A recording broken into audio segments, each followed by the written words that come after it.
आप फोन क्यों नहीं उठा रही है मैम? हाँ? सर कल रात को फोन मुझे देकर भूल गए थे। वही बताने के लिए कॉल कर रहा था और आप फोन नहीं उठा रही थी, इसलिए फोन देने चला आया।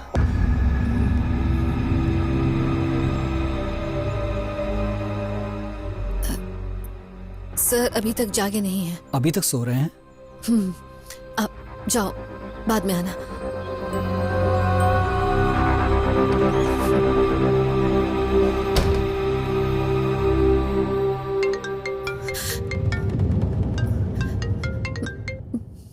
क्या हुआ? खेल खेल रही हो क्या? फोन क्यों काटा? वो बात नहीं है, किसी का कॉल आ गया था बीच में, इसीलिए फोन काटना पड़ा था। तुम्हारे इस मर्डर के बारे में पुलिस को ना बताने के लिए मुझे 25 लाख देना पड़ेगा। समझ आ रही है कि मैं क्या बोल रहा हूँ? कैंसर का ट्रीटमेंट चल रहा है सर, 25 लाख की जरूरत है। सुन रही हो ना? हाँ बोलिए, सुन रही हूँ। पैसा कहाँ लाना होगा बताता हूँ, ध्यान से सुन लो। गांव के बाहर वाले एल्यूमिनियम फैक्ट्री में चौथे शट के पास आना। इस बीच अगर कोई नाटक किया ना तो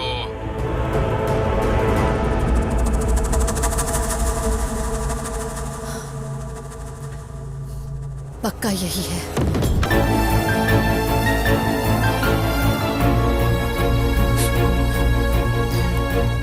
दास जी, मैम, बेटी के ऑपरेशन के लिए 25 लाख रुपए है, प्लीज जल्दी से जल्दी ऑपरेशन करवाइए।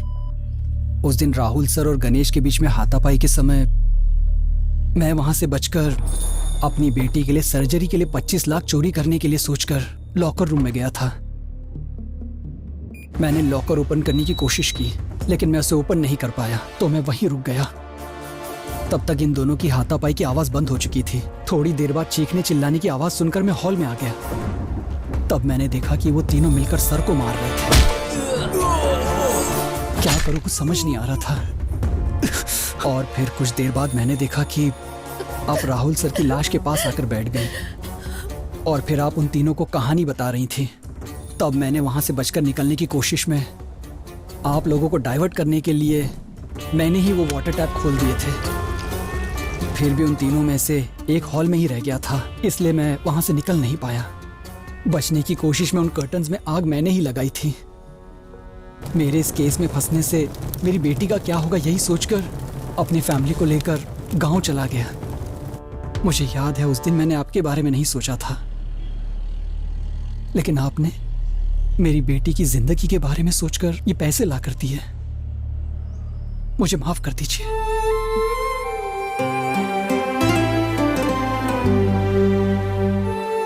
विद्या दीदी आ गई, विद्या दीदी आ गई, विद्या दीदी आ गई, विद्या दीदी आ गई। अरे आओ विद्या, कैसी हो तुम?